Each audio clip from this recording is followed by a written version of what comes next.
Welcome back, folks. Let's start with where we left off last time. We finished verse 17, and we're going to start off with verse 18 now. Antavanta ime dehaha nityasyokna sharirinaha anashinot prameyasya tasmad yudhyasva bharata. The previous verse, this verse and the following verses, they kind of dwell upon the same topic, a similar concept for a while. They are emphasizing on certain aspects of the nature of this energy. Now, last time I mentioned that it is this energy is called by different names, and one of the common names is Brahman. And I mentioned that the word Brahman is a very excellent, it's an interesting choice that has been made. Its root comes from the word bre, which is to expand. So it also means, because of that, it also means that it's big, vast, infinite. So this the nature of this energy is that it is immeasurable, it is vast. And so Brahman is kind of a synonym with that concept. And we will see reflections of that in several of the verses that follow. So, Antavanta ime dehaha. Antavanta, anta is end. Antavanta ime dehaha. These, this body or these bodies, or in general, the physical body, is perishable. Antavanta ime dehaha nityasyokta saririnaha. Nitya is eternal. Nityasyokta, ukta, there, these two words have been joined together, and that's why these rules of sandhi, they come in. And we have seen this in several places, how these words get joined. So this body, though this body perishes, it is said, Nityasyokta, it is said, are the indweller of this body. And we can call it by several names, but here it is called, it will be referenced as Atman, the indweller, Sharirina, the one who lives inside the body. He is eternal. Antavanta ime deha. Antavanta, this body might die, but not the one that lives in the body. That is the kind of exact meaning of this phrase. Antavanta ime deha. Nityasyokta sharirinaha. Anashino. Anashino. We have gone over these words before. Nasha is to destroy. Anashina is indestructible. Anashinot prameyasya. Aprameyas is immeasurable. Anashinot prameyasya. Tasmat, therefore, yudhyasva bharata, fight. Bharata, or Bharata is Arjun. So we have seen this before, that when in Sanskrit, when we are referring to the son or descendant of somebody, you change the name of the parent or the ancestor. So we saw that Arjuna was called Kaunteya, or Karna is called as Radheya, because Radha is the mother. In the same sense, Bharata is the descendant of Bharata. So he is the anyhow. So he is saying, Krishna is telling Arjuna to fight. So the thing is, we should not lose sight of the fact in all this philosophical discussion that this is happening in the battlefield. So having explained this point to him, Krishna is kind of he's one by one scratching the points that Arjuna has made earlier, but not in a harsh way. He's coming to him from a very lofty standpoint. So the destruction of this body does not mean the end of the being that was in the body.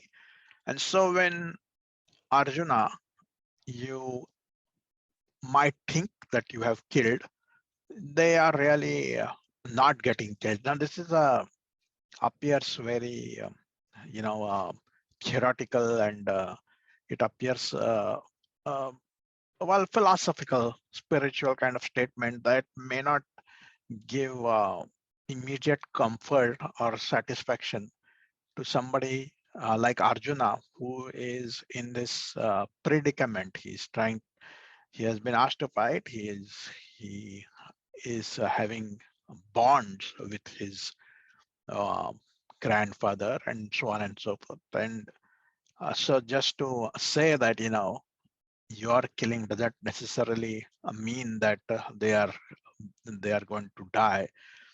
It sounds more theory. So let's look at from a Vedantic angle what is being said here. Um, not not to not to take away from the story perspective, but we have been saying all this while that Mahabharat war represents the conflict, the struggle that an aspirant goes through in his attempt to understand this final truth. So basically, now one might call it meditation, but somebody is trying to focus on this higher goal in life. And there are these distractions coming into his mode of pursuit of this thing. And he is being asked to make a decision. You either continue to focus, pay attention to this pursuit of yours, or to take your mind and apply it to something more immediate. It could be, you have got to study for something, or you have to go out and run an errand, whatever, to be able to control that urge, so that the the ability or the strength that one needs to cultivate in order to suppress these distractions. That's a fight. That is the fight. And so Krishna is drawing Arjuna back to this point that this aspirant, this mind of ours, this attempt that we are doing, stay focused in that. Don't get distracted. Now, in terms of the pursuit, we might be aspiring for getting some higher education in a particular subject of ours. You might be becoming an engineer, or you might be working in some computer algorithm. So these are good goals, and they are challenging, probably sometimes intimidating as well. But the goal that is being talked about here is very lofty. It is like in a different league. It's off the charts, the goal that is being talked about here. And we have some sense of it because it has been said in several other verses before we came to this point. The thing that makes up the body. So we are driving a car, and it is easy for us to understand or to discriminate, decipher that one who is driving the car is different from the car itself. It's a no-brainer. In fact, if this statement is made, it is a little bit ridiculous. It is so obvious that why would we even want to make this statement? But that is kind of what is being hinted at by Krishna here, that the driver is the driver of this car is unaffected by what happens to the car itself. Antavanta ime deha. You might destroy the car, or the car might stop, or it will stop working, whatever. It doesn't affect the driver of the car. And the following verses that are there, they shed more light on this specific concept or the specific topic. Let us move on to the next verse.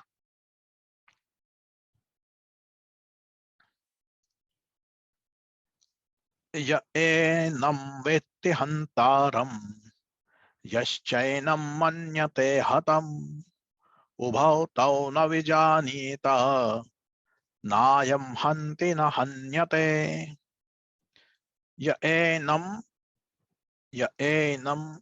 vetti hantaram. So where I will paraphrase it, but basically it means ya is some, if one thinks ya enam this, if one thinks ya enam veti is knows, hantaram is the killer. Ya enam veti hantaram yaschainam hanyate yaschainam manyate hatam.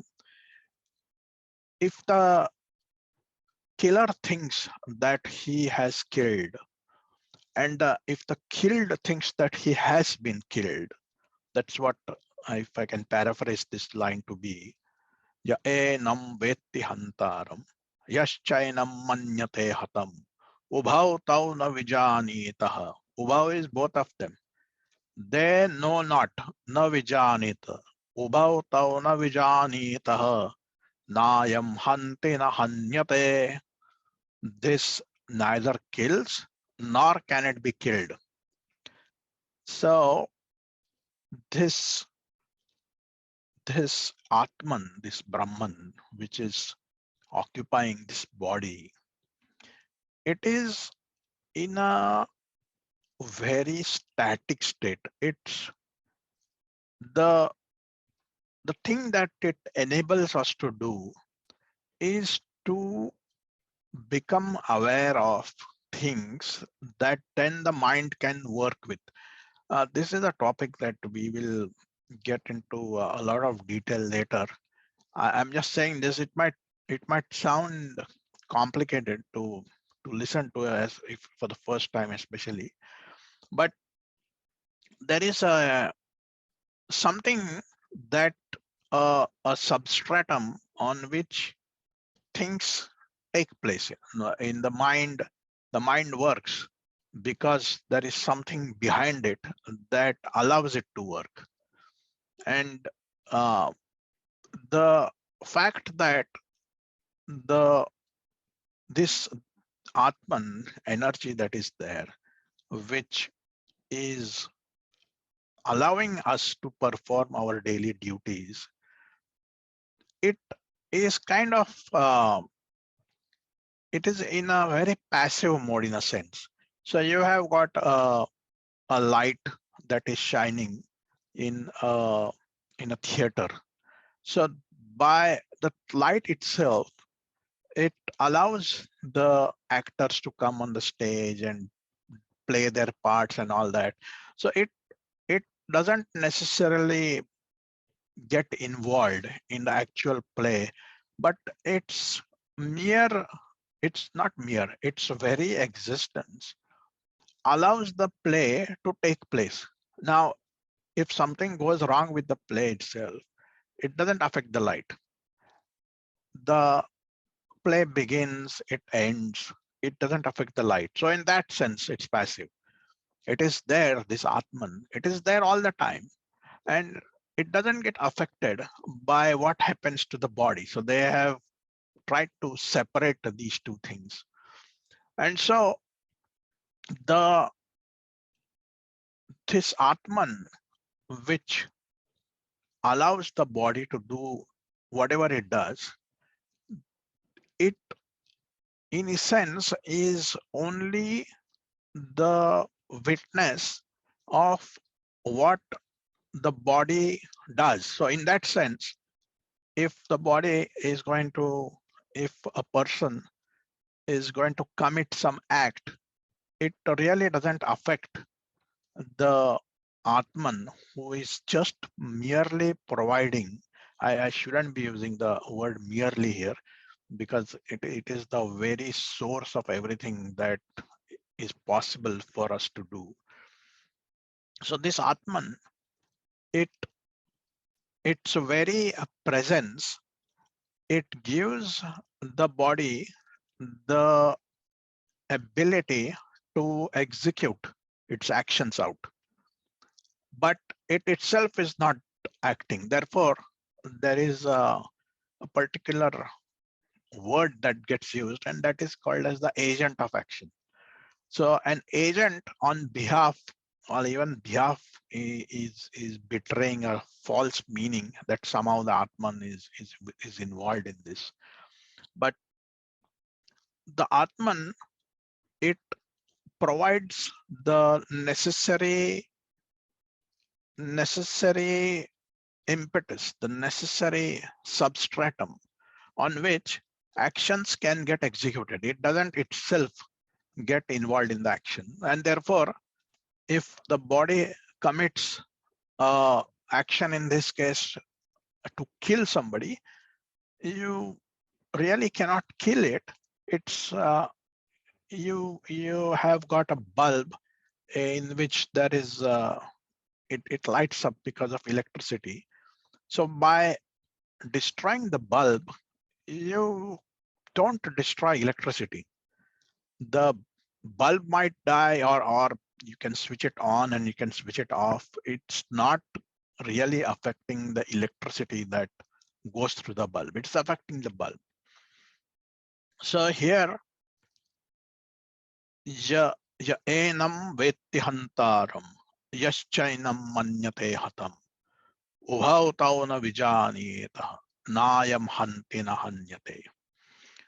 This, the on a different parallel scale, we have analyzed that the body or any matter is made up of its own constituent parts. And we also saw that one can keep on analyzing it, that, it is made up of molecules and atoms and subatomic particles, and we can go on and on and on and on till we reach some point beyond which we cannot go. And at that point, we realize that there is this energy because of which this whole matter is in a state that we experience it to be in. So you have got a piece of wood. The piece of wood is in that state, and we experience it in that state because of all this energy that is coming up through all the electrons, atoms, and whatnot. Now, when you destroy this piece of wood, you don't destroy that energy that is the constituent, the core constituent part that made this piece of wood. You are not destroying that energy. Similarly, in the case of a body, when you destroy a body, the core energy with which the body material has been made, that is not destroyed. It just gets resolved to the basic elements out of which it is made. And so far, this is not that difficult to accept, because science has proven to us, there are several experiments done and we experience it as well, that this is what happens. You take a thing like a wood or a pot, a flower vase, you crash it, you crumble, and it goes back to its original constituent elements. And that is exactly what happens with the body. After it gets killed, or after somebody dies, you bury him, you burn him, whatever, it goes back. It's not like it just disappears into thin air. It goes back to its constituent element. And so far, that is not such a difficult thing to digest. We know that. Now, there is a parallel side to this.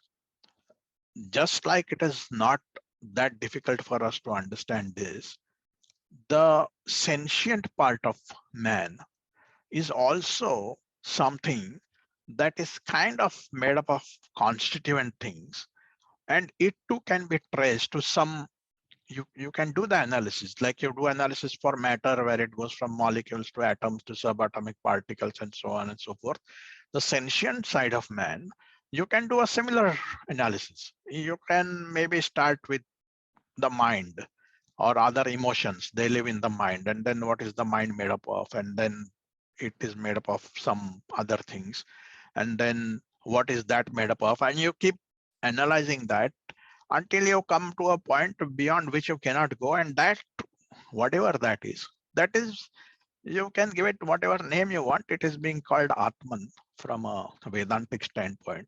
And just like we can appreciate the fact that you cannot kill the body, it will, when you say kill, there is just a transformation. It gets transformed into something else. Similarly, this Atman too, it doesn't precisely get transformed, but to certain degree, there is a certain aspect of Atman, if you want, if you will, that does get transformed. So similarly, similar to an ice melting into water, now ice is vanished, it is no longer there, but water is there. So it has gone back to its original form through which it came. If we boil the water, the water will vanish because it became water vapor, it went back. So same thing in case of the sentient side of man, there are these different layers. So you, one layer, it got transformed into another, and you can come up with names for that, and you keep going back. But the almost the one after which you will not be able to do any more travel beyond that is called as Atman. And so here, what is being said is that you can neither kill the Atman, and if you think that you can kill the body, you cannot. You're just transforming. And we will say in some of the following verses, it comes very close to some of the major scientific, I won't say discoveries per se or inventions. They are just some of the things that mankind has encountered. Okay, let us move to the next verse.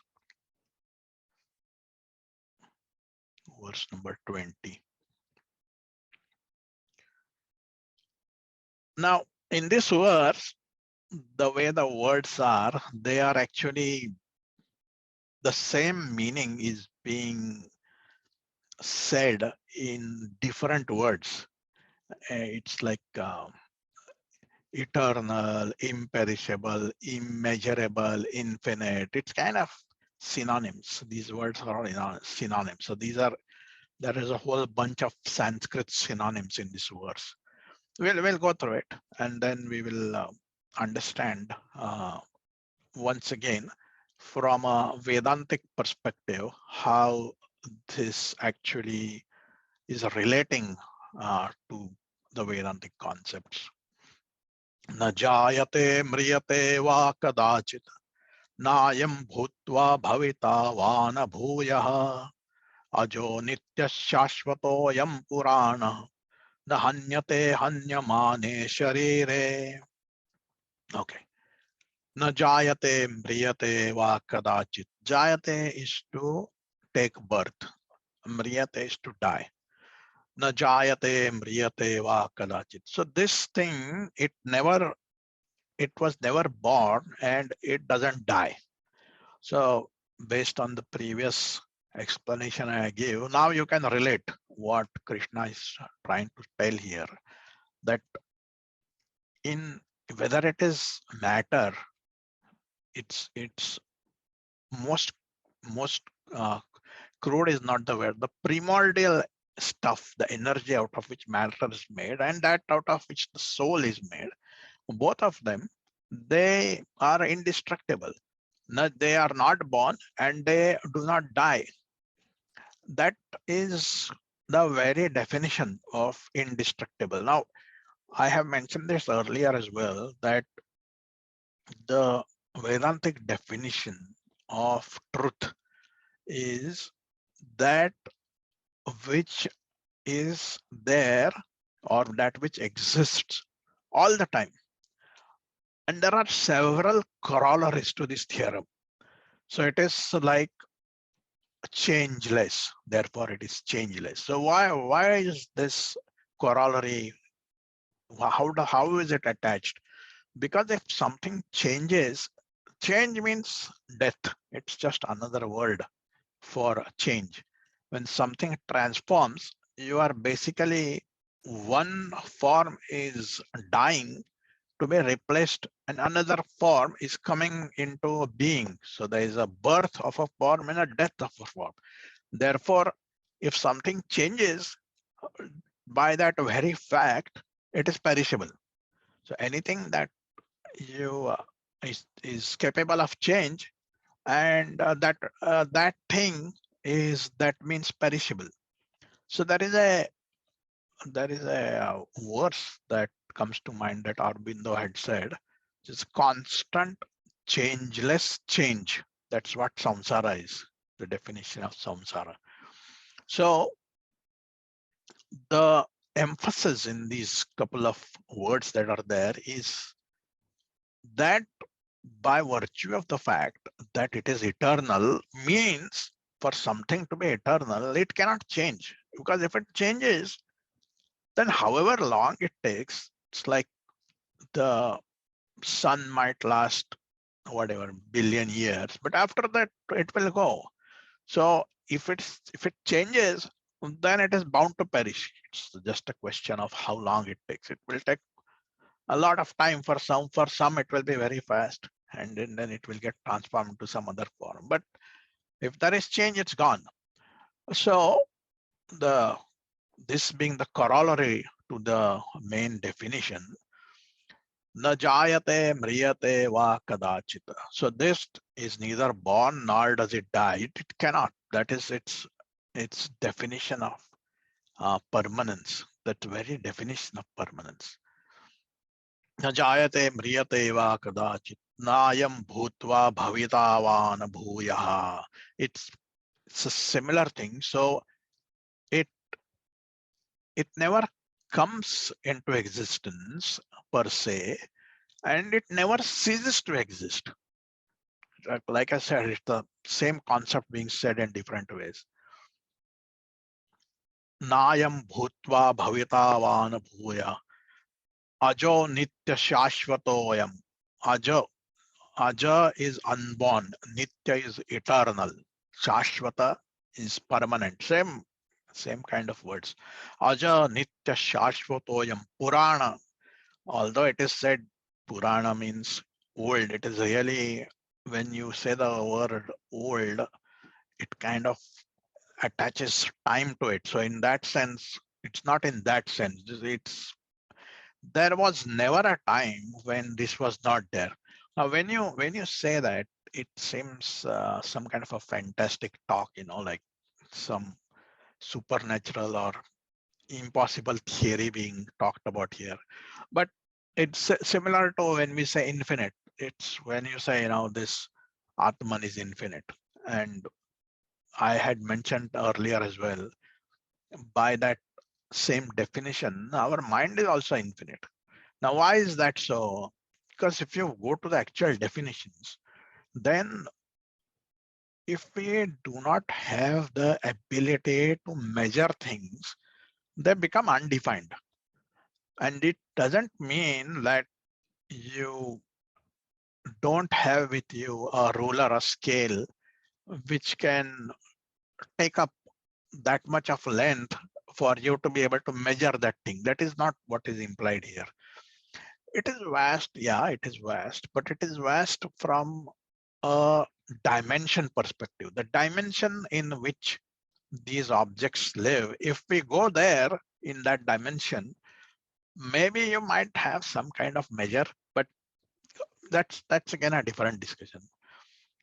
So this aja nitya shashvatoyam purano na hanyate hanyamane sharira.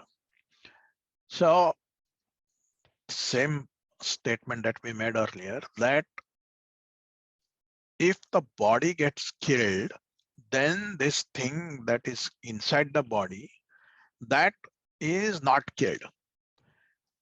Hanyate, so hanya is to kill. Now, if you consider this verse here and just take it at face value, for somebody who is an atheist or not a religious person, it's there might be a tendency to dismiss it as a something that is a faith, a belief-based statement.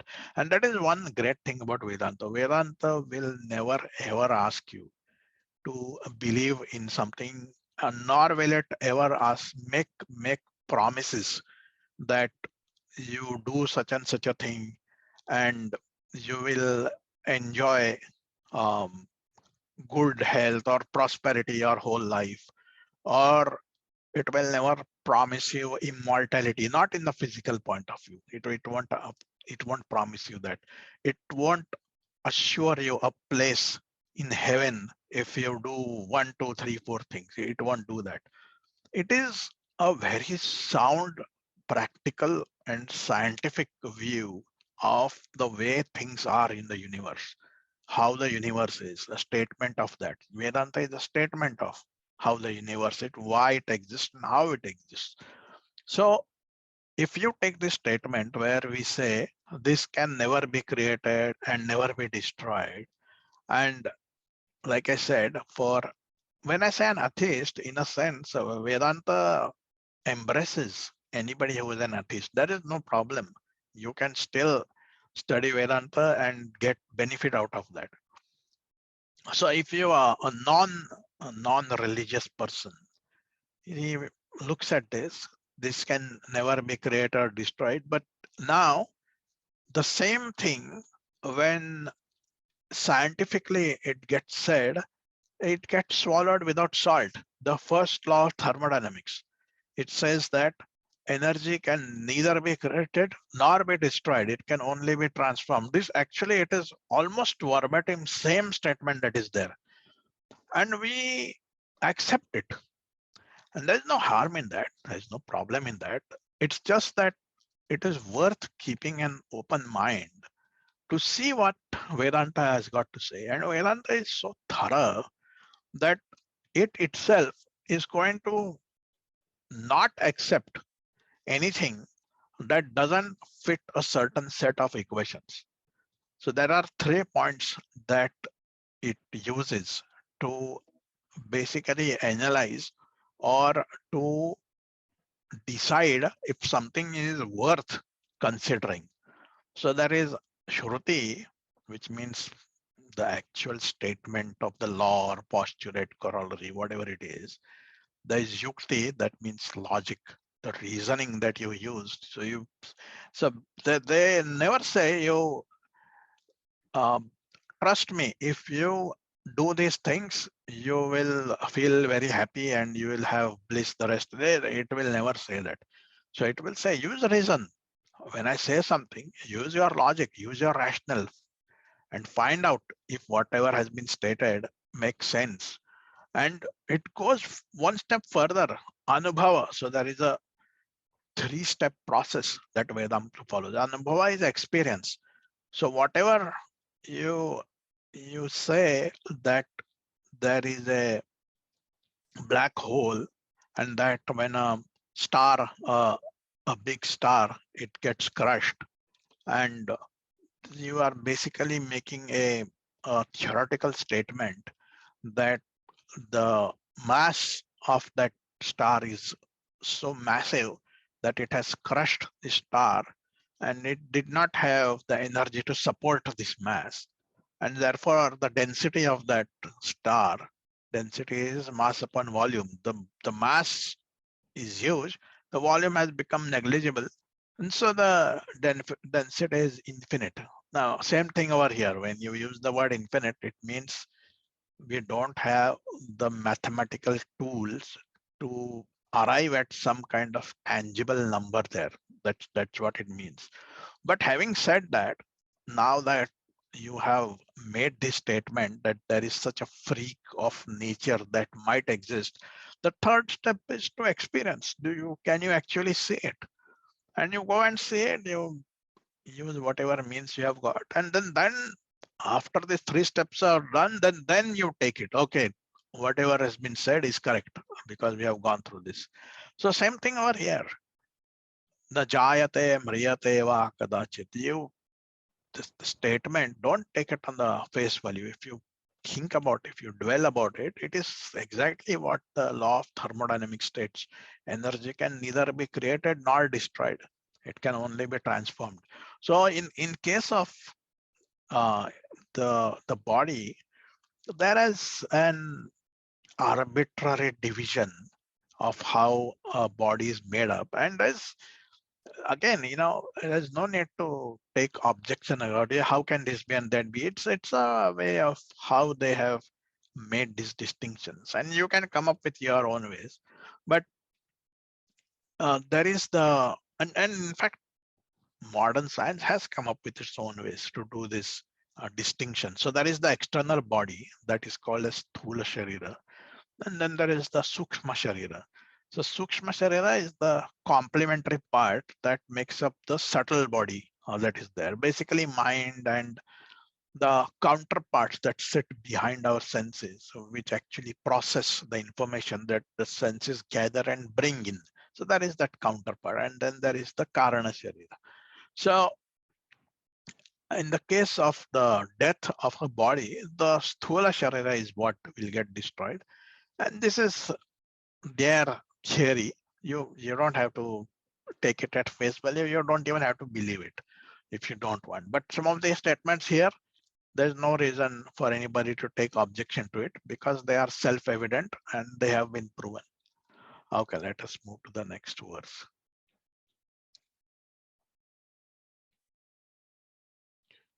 Veda vinashinam nityam ya enamajam avyayam katham sapurusha partha kanghatayati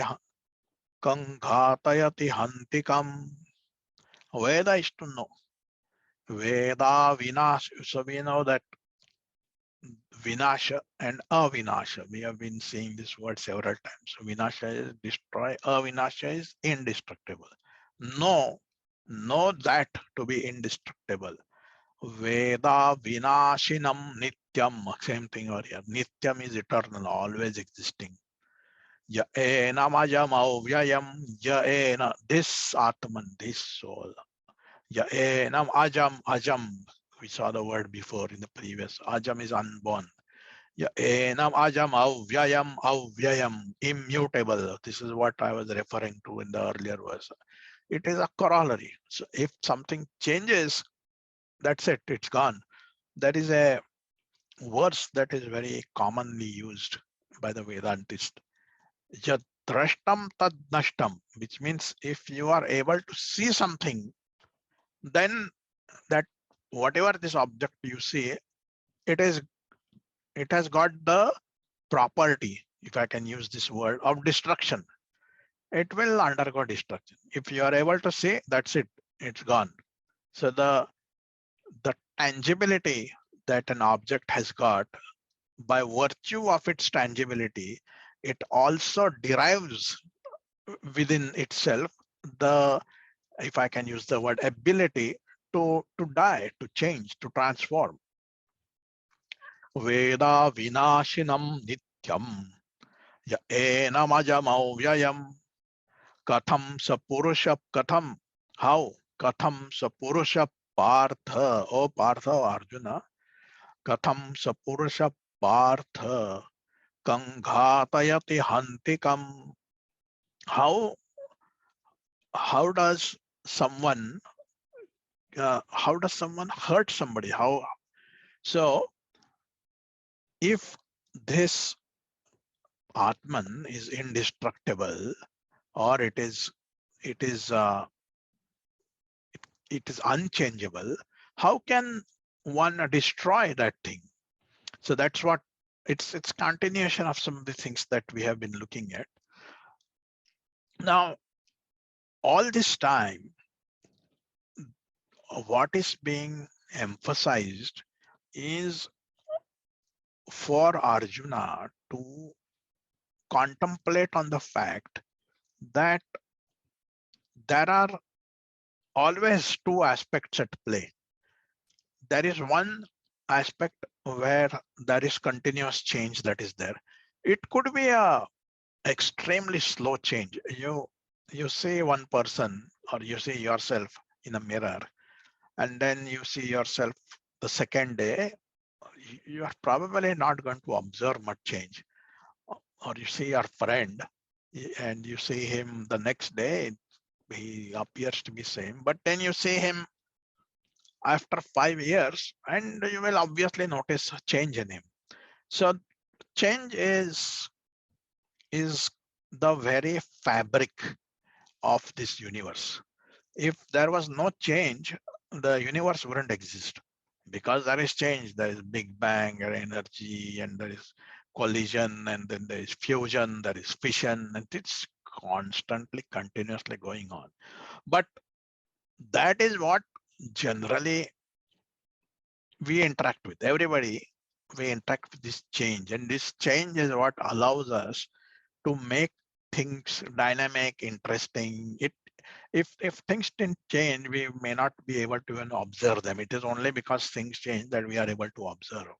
So you are able to see that there is this part of our experience, our existence, our human existence. There is a part where things are changing all the time. But there is also a part where things are not changing. And that is where Krishna is trying to direct Arjuna's attention to. That try and think about this part as well, which is unchanging, which is unborn, which is eternal. This part is also there, and it's not that it's that intangible either. When you reflect on it enough, you begin to appreciate the existence and presence of something like this that is there. And there are so many analogies, so many things that we see around the world. And it's just a matter of perspective that one begins to see things in a certain way. Actually speaking, when we look at something, the thing that actually happens, a photon of light is measured, or light is made up of photons. Photons have got energy in it. It's a photon of energy. So they come and they fall on the object, and then they enter our eyes. And we don't have to go into all the details, but basically an image is formed. And this image actually, there are two kinds of images. There's a virtual image and a real image. So here the real image that get formed on the retina of the eye, it's actually an inverted image, which is the real image. Whatever we see, it's actually inverted at the back of the eyes. And then it goes into the brain and all kinds of complex things takes place. The right eye is connected to the left optical center and so on and so forth, but vision takes place. So there was a experiment that was done in London I think it was London several years ago, where this person had they put glasses on his eyes which made everything upside down, which is really how we see things. So they put on these glasses, and so it was difficult for him to move around his own apartment, his own home. And they left the glasses on him, and he couldn't walk properly, and he would go and he would bang against things that there obviously it was difficult for him to navigate.